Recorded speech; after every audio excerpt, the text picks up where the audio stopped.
Hi, welcome to சந்தா சமையல். நம்ம இன்னைக்கு முடக்கத்தான் கீரை சட்னி எப்படி செய்கிறது பார்க்கலாம்.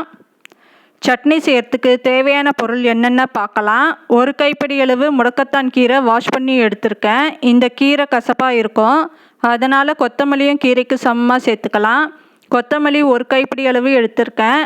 1 டீஸ்பூன் கடலைப்பருப்பு, 1 டீஸ்பூன் உளுத்தம்பருப்பு, சின்ன நெல்லிக்காய் சைஸ் புளி, 1 கைப்பிடி அளவு தேங்காய், 3 பச்சை மிளகா, 10 சின்ன வெங்காயம்.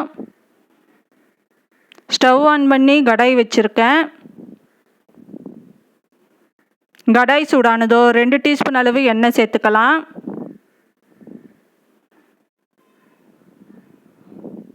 ஒரு டீஸ்பூன் கடலைப்பருப்பு,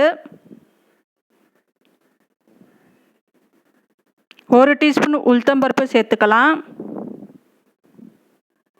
இதை மிக்ஸ் பண்ணிக்கலாம்.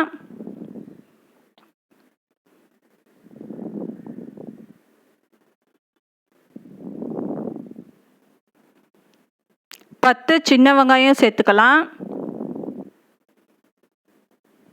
சின்ன நெல்லிக்காய் சைஸ் புளி, 3 பச்சை மிளகாய் சேர்த்துக்கலாம். இப்போ இதெல்லாம் லேசாக வறுத்துக்கலாம்.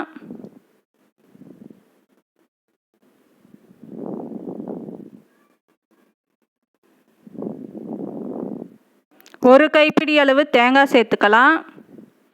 தேங்காய் சேர்த்துட்டு மிக்ஸ் பண்ணிக்கலாம்.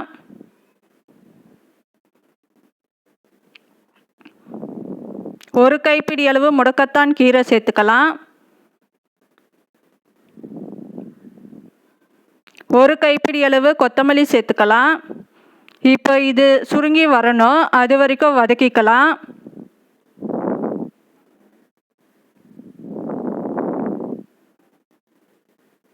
இப்போ சுருங்கி வந்திருக்கு, ஸ்டவ் ஆஃப் பண்ணிடலாம்.